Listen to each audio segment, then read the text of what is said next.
What's up, everybody? I want to tell you about Anchor.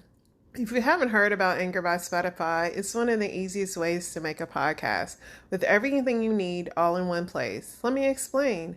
Anchor has tools that allow you to record and edit your podcast right from your phone or computer.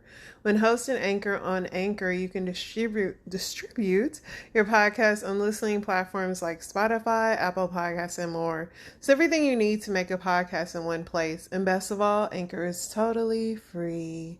So download Anchor, the app, or go to anchor.fm to get started. And I'm a veteran, so let's hear some more military cadences.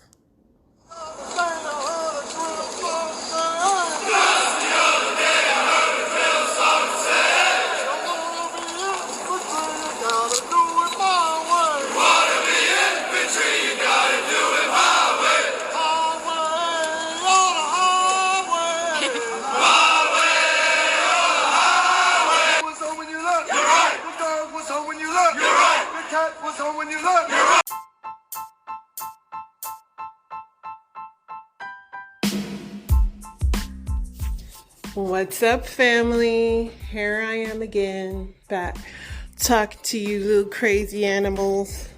I read some really crazy stuff today. The craziest was about an egg-shaped penis from masturbating too much, but let's not throw it on you too soon, too fast. Tucker Carlson, with the new video provided by Speaker McCarthy, falsely depicts January 6th as a peaceful gathering. So I guess they showed a video of it looking peaceful. Woman in a group of kidnapped U.S. citizens was in Mexico for a cosmetic procedure. Let's see what we know about that. After this commercial break, but pretty much the FBI is offering $50,000 for 4 Americans who were kidnapped in Mexico. I believe they got into a car wreck, but let's see what they're saying.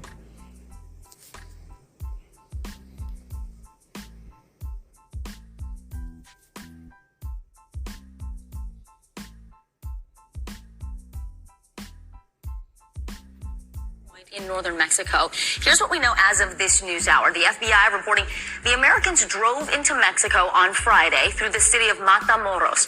It's right across the border from Brownsville, Texas. Shortly after, the feds say gunmen opened fire on the group before pulling them from their car and driving them away in a different vehicle. NBC News Justice and Intelligence correspondent Ken Delanian is tracking it all for us. Ken, we know the Americans crossed into Mexico. They were in a white minivan with North Carolina plates. Talk to us about what else you're learning right now from the FBI. Well, Vicky, this is a really dangerous part of Mexico, a place the State Department warns Americans not to go because there's so much cartel violence. So one of the first things the FBI was trying to figure out is why were these Americans there? And there appears to be a theory coalescing that they were there not for any nefarious purpose. The president of Mexico, we're just learning, said this morning at his news conference, I'm going to quote him here, there are people from the United States who crossed the border to buy medicines, and there was a confrontation between groups. The matter is being looked into. I think it will be resolved. Now, we have not heard that kind of hopeful tone from U.S. officials. They are frantically investigating this case. As you mentioned, the FBI has offered a $50,000 reward for information leading to the safe return of these Americans. But if, in fact, this was an innocent mistake, the sources I've talked to are hopeful that they can get it resolved behind the scenes, negotiating with whatever group sees these people and try to get them back. But one big question is whether anyone was wounded in this exchange of gunfire that the FBI described. Ken, you just said it. I mean, this is a dangerous area, so much that the State Department has issued a do not travel warning for the state of Mexico because of crime, because of kidnapping. So do we know why at this point that these Americans were traveling there? Why did they cross the border? Well, again, that would be something the FBI would immediately begin investigating by contacting the families of these Americans. But the only thing we know right now is what the Mexican president said, which is that they were crossing the border to buy medicine. That's his information. And so that it was an innocent mistake, and there was a case of mistaken identity here with these gunmen. Hopefully that's the case, and this can all be resolved, guys. NBC News Justice and Intelligence correspondent Ken Delanian on this developing story for It is very strange to cross into Mexico to buy medicine. Very strange. What kind of medicine was that? Someone said cosmetic procedure. Who knows? Was it a BBL?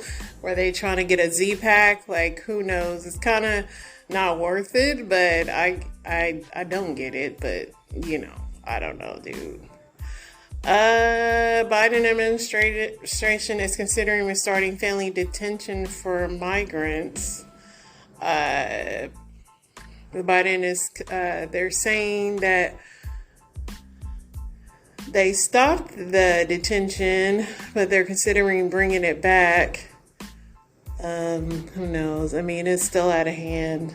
They have not resolved that issue yet. A former drug lord lifts the veil on the meth epidemic sweeping the gay community. In his memoir, Tweaker World, Jason Yamas shares in excruciating detail on how he went from a promising multimedia producer to a meth-addicted drug dealer. So in 2015, he was a 29-year-old multimedia producer working for a Grammy Award-winning artist, but by the following year, life as he knew it started to deteriorate. In 2016, he turned to meth when he couldn't get his usual Adderall prescription. Within a year, he had spiraled into meth and GHB addiction, sabotaging his artistic career and becoming one of the top suppliers of illicit drugs to San Francisco's large gay party and play subculture. I quickly, stupidly became the talk of the town. He said I was the largest crystal meth supplier within San Francisco's queer community. He operated in pounds of meth, gallons of GHB at the time, which he referred to as liquid gold because of how valuable it was at its peak. Yamas said he was bringing in $15,000 to $20,000 a week, selling 15 pounds of meth and 4 gallons of GHB. The party and play or chemsex subculture, which revolves around meth, GHB, sex, has carved a deep trail of addiction into the LGBTQ communities around the world. And despite efforts to raise awareness, the problem has only appeared to grow worse as meth-related overdose rates continue to increase in the U.S. According to data collected in the survey from 2015 to 2017, the percentage of gay men surveyed who reported using the meth in previous years was twice as high as straight men. In his memoir, Tweaker World, which is being released Tuesday, Yamas described the experience of living in a drug-fueled party and play subculture, unflinching, gory detail from the unique perspective of both a one-time addict and a drug dealer. He said he hopes his story can serve as a warning for those who might encounter his subculture without fully understanding the potential ramifications of meth and GHB use. In an interview with NBC, he explained why he thinks it's important to shine light on the persistent problem of addiction in the LGBT community and why he's taking the risk of telling his full story of being a central figure in San Francisco's drug distribution network. He's now 37, and he said he doesn't believe that his comfortable middle-class upbringing with support system and loving family would indicate addiction was around the corner. Addiction does not discriminate.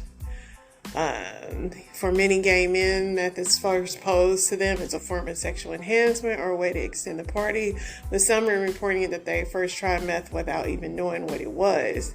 You get to that hookup from Grindr, and all of a sudden it's being treated in a sexy way. It doesn't look intimidating. First step to prevention is pulling the curtain back. So, yeah, be careful out there, guys.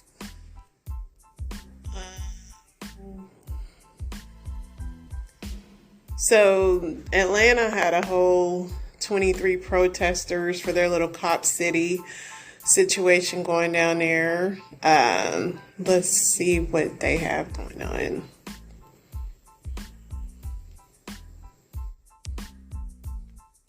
If it ever comes up.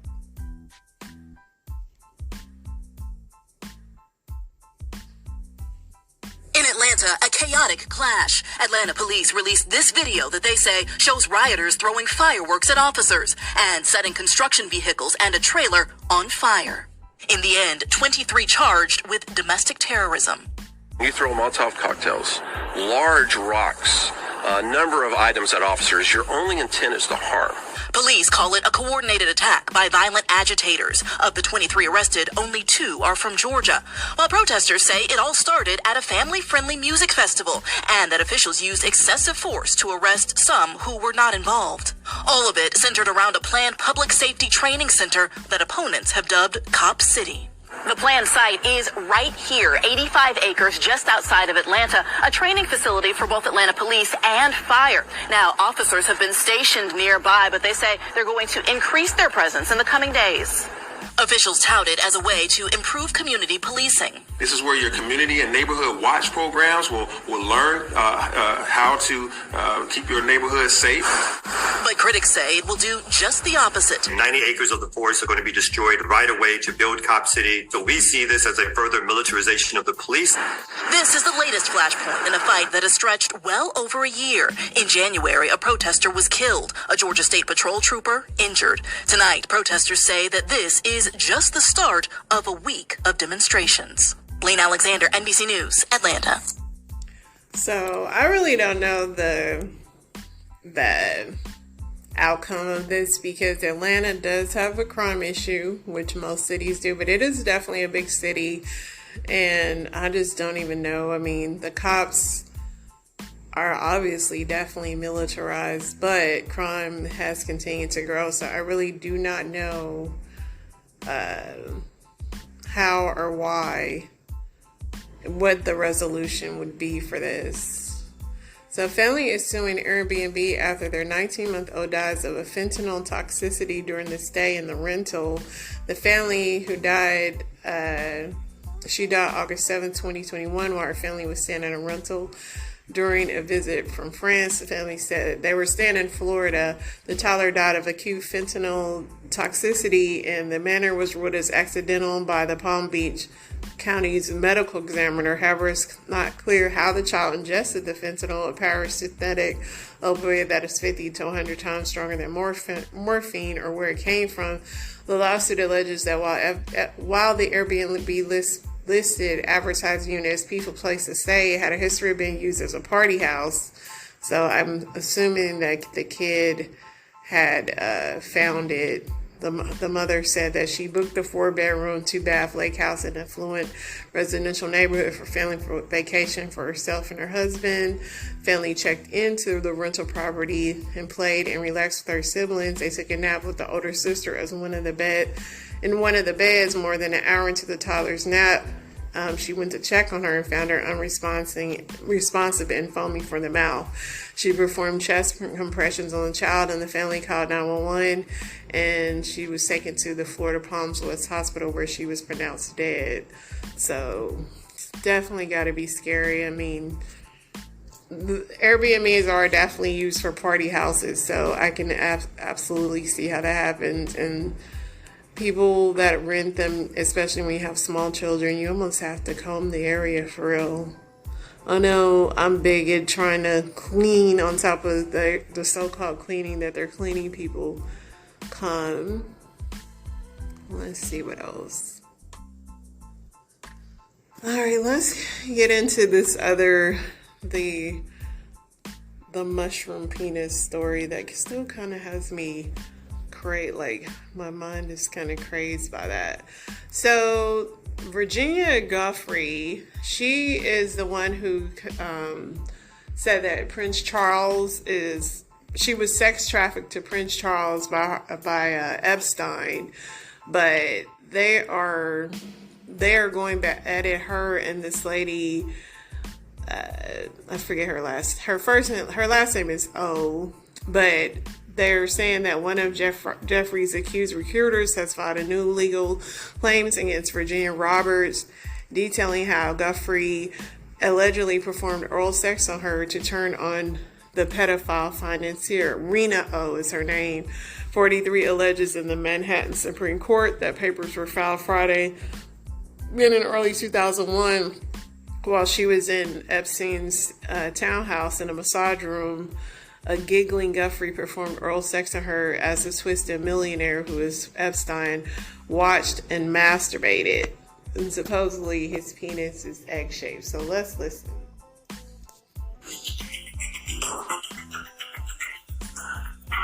Of course they ain't gonna talk great, so I'm just gonna have to keep reading.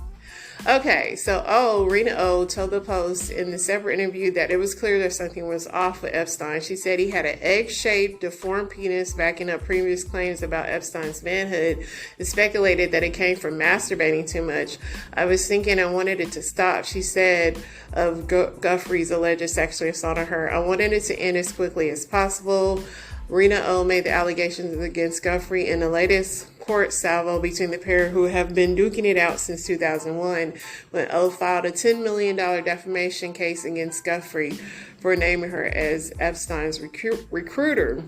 O, recounting Jeffrey's alleged assault on her in 2001, said in court papers that when she first arrived at the townhouse with a friend, they were escorted by a butler to a massage room, and when she was in shock when she saw Guthrie, whom she had met prior occasions. O was 22 at the time, Guthrie was 18, and Epstein was 48. All of a sudden, within moments, entering room, we were naked, O said. Guthrie, who had said that she was abused and sex trafficked by Epstein, first performed sexual acts with the money man, the court papers claim. Then she stopped doing it and went over to me, Rena O told the Post. I was standing and the two women, my friend and Guthrie, were touching me at the same time. According to court documents, Guthrie grabbed Rena O's ribcage, diaphragm, breasts, and genitals, all without her consent, before performing oral sex on her. During this sexual encounter, Guthrie became rougher and aggressive with the request of Epstein. When Epstein, who died behind bars in Manhattan in 2019, was done masturbating, he told O to get dressed and leave, the filing claims. It was just another masturbation session for him, and I was used as a subject of his gratification.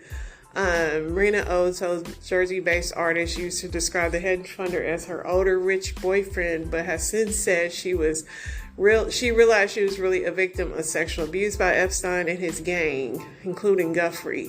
Guthrie fired back in a lawsuit from December, claiming O's defamation case was retaliation and an attempt to punish her for her Twitter posts, including one saying Rena O procured and partook in the abuse of minors that are protected free speech under Constitution.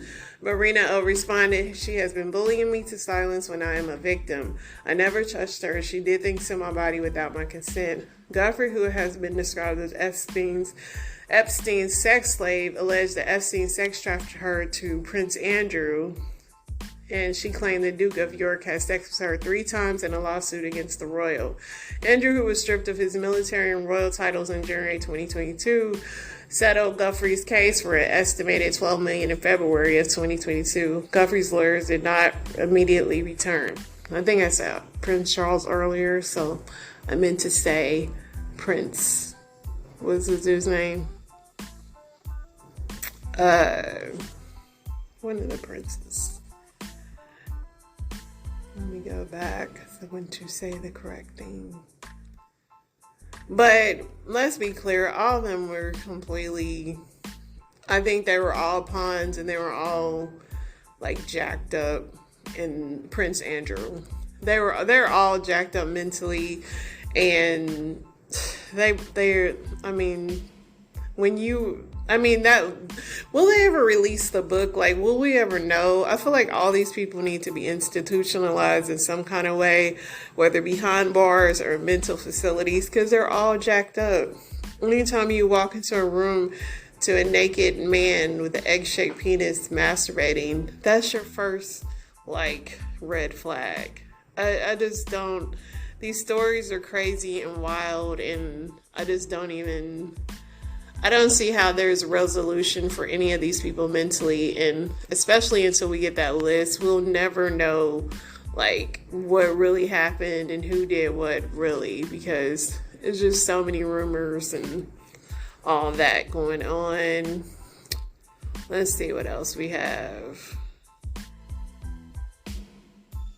One of these ex-sex workers from Alex Murdaugh, who was recently charged for murdering his family, said that he choked her, pulled out her hair during a drug-fueled romp. This family full of redheads were crazy. If you haven't watched that Netflix special with them, go ahead. It's kind of wild. It is very, very wild. Let's see what else we got here.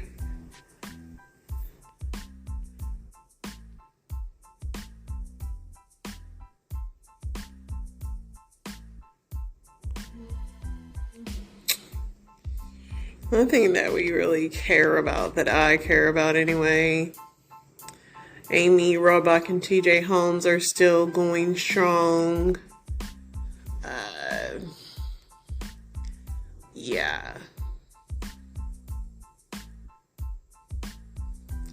Yeah, nothing that I want to read about as far as that. Avril Lavigne is dating Tyga. It's like both of them are like so D-list. Tom Brady got him a new yacht. He's spending that money.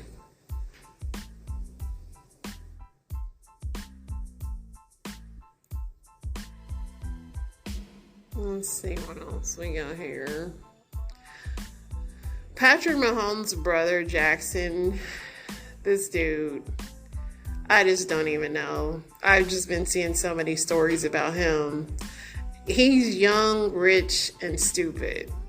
And he continues to get in trouble. And I think he's going to push himself all the way to either he has to check himself into rehab or he's going to be checked into prison. But Patrick Mahomes' little brother Jackson is in the crosshairs of a criminal investigation in Kansas for alleged sexual assault, which appears to have been caught on tape. According to Kansas City Star, police are looking into claims that made by the restaurant owner in the area as one of her waiters who are alleging Jackson both sexually assaulted and physically assaulted them last weekend at the Aspen's Restaurant and Lounge.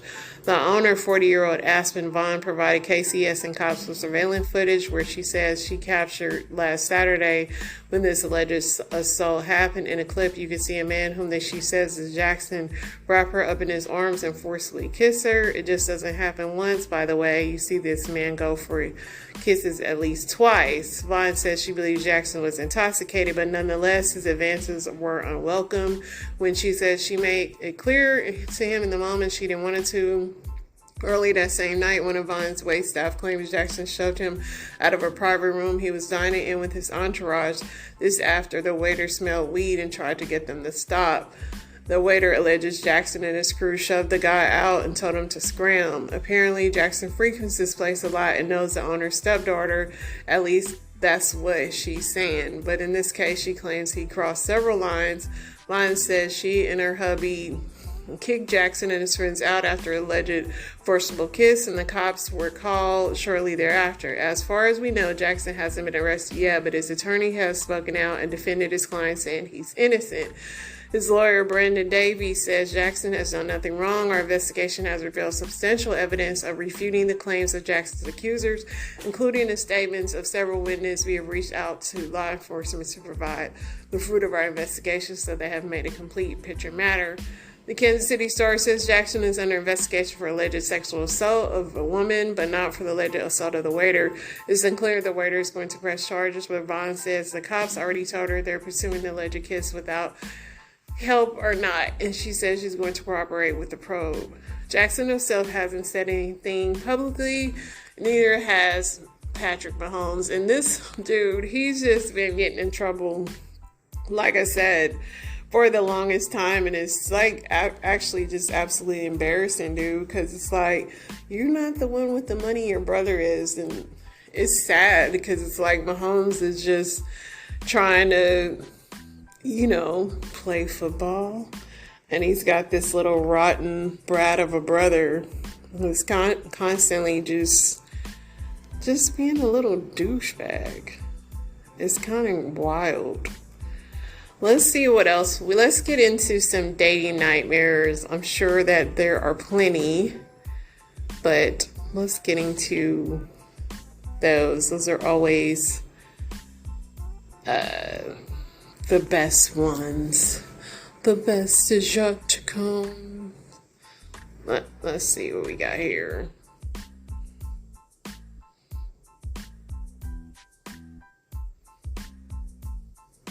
Somebody said dating apps are a nightmare. Somebody said, so I'm bisexual, demisexual, and dating for me seems like a nightmare. I'm well aware that everyone is not the same, and in order to develop a connection with someone I actually like, I'm going to have to give in to some of my boundaries. People looking for friends with benefit, etc. is not for me. Yeah, I do not understand how that bisexuality goes. It's kind of like strange. It's like, how do you pick and how do you decide? Like, and what about boredom? Because boredom happens in regular relationships. How do you like overcome the boredom of that, of sharing or whatever, or not sharing? Let's see what else. It's always something here.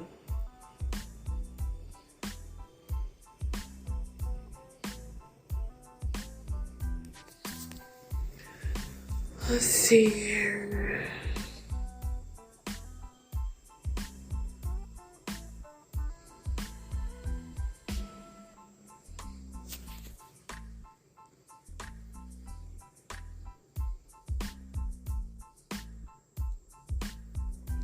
I'm really not seeing anything that's worth reading. I know that I did have there was a Dear Abby that was somewhat interesting, but they've kind of become so lame. It's like, why are you guys still whining about some stuff here?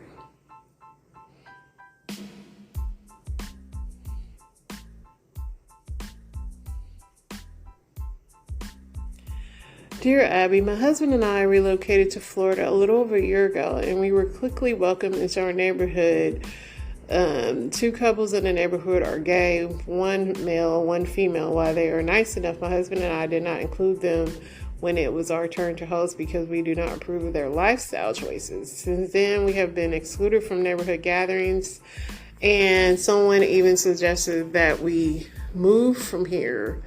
A conservative community where people were pretty much the same. While I understand the phrase "when in Rome," I don't feel we should have to compromise our values just to win the approval of our neighbors. Yeah. Why even invite your neighbors? I don't even like talking to my neighbors. It's kind of lame.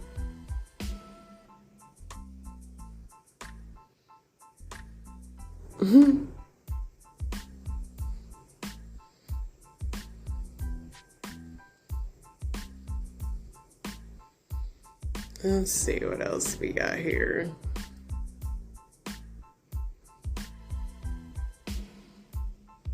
Dear Abby, I hate my father. That's fine. You're with a lot of people. Dear Abby, like, people really love talking to this lady about their problems. Let's see.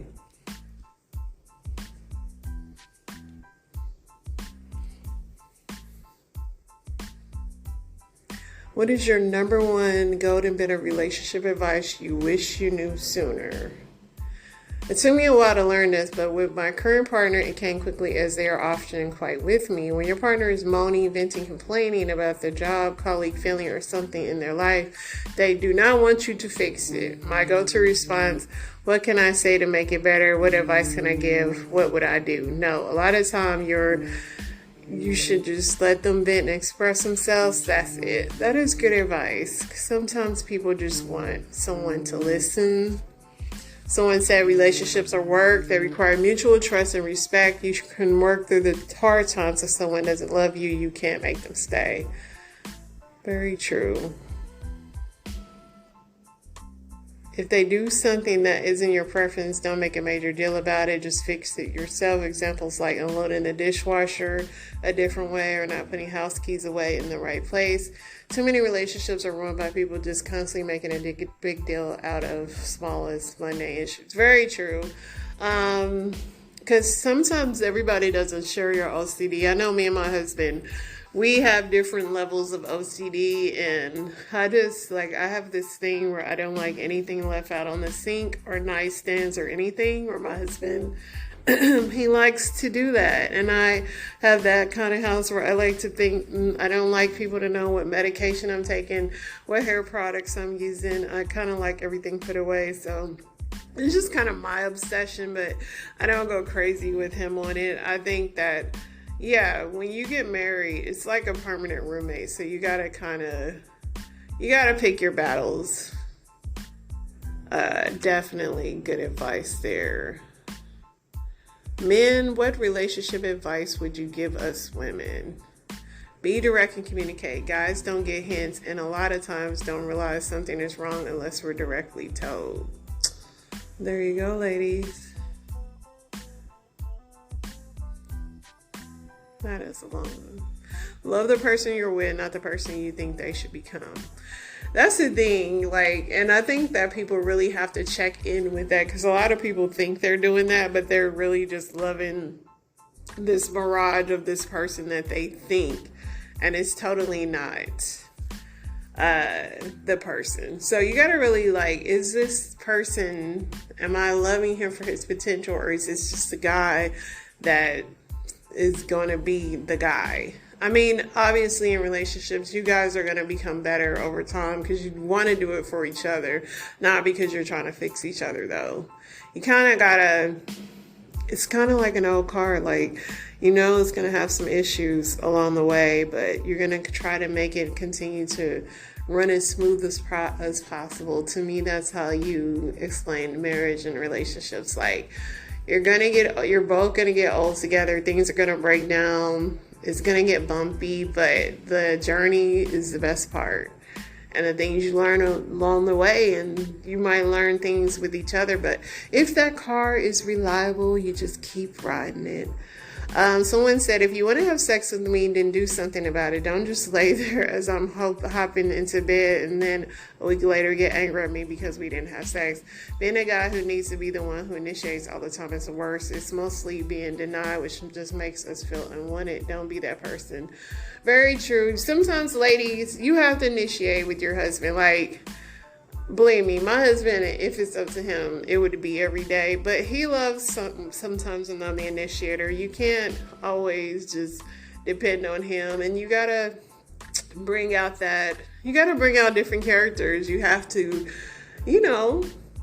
tickle his fancy. Don't just be the same plain Jane, buy some lingerie, do something spicy. Spicy helps. I mean, me and my husband have been together for 8 years, so I'm telling you, spicy helps. Don't lead men on to make yourselves feel better. If you're not interested, please say so and not string them along. I mean, that's true, but some women don't realize they're doing it, and I know that sounds selfish, but a lot of women think and I don't say men and women, but since this is a men dedicated post, a lot of women think if they get into a relationship, it's going to fix whatever was wrong with them. And then they don't realize this guy is just passing the time. And instead of breaking it off, some people don't know what they want. They think if I'm in a relationship, I'll be happy. And then they realize they're not. Being happy with oneself is always important first. Practice what you preach and don't expect more than what you give. Very good. When we say we want some time alone, it's not some relationship red flag or excuse to try to force us to talk about your paranoia. We just want some peace and quiet to ourselves. Interesting. My husband never told me he wants time alone, but I think we kind of just have our own. That's why I always say it is important to be with someone that has hobbies, because you do want somebody that spends time by themselves. Me personally, I'm not a big clingy person. I love my husband's company, but I also like him to explore the things he likes and vice versa for myself. So I agree with that. Different is not necessarily wrong. I might not do things exactly as you, but I do as long as the dishes are clean and the beds are made, for example. Who cares? Let's see. Don't have sex with us just to please us. Sex is not just about emptying our balls. It's about feeling wanted, attractive, and loved. I'd much rather go without than have sex if I'm the only one who wants it. Someone said, I say we, but obviously it cannot speak to all men, but we enjoy foreplay and obviously our visuals, so all those things play that part too. Just jumping to sex is dull, and I hate the feeling that my partner is just using it for making babies instead of us time. Sure, another kid would be nice, but it kind of takes the excitement out of knowing that's all you're there for. Very true. And I'm going to end on that one because my voice is getting dry, but I think these are really good. I think I'll do some more of these tomorrow because we're always wondering what men are thinking. But you guys, it has been a pleasure as always talking to you today. That mushroom penis thing was wild, right? Epstein. Will we ever know in this lifetime what that man did? Probably not. Efforts for Family is signing off. I will be returned tomorrow with some more news. Maybe the Americans are back from Mexico. We shall see. Stay tuned to be continued.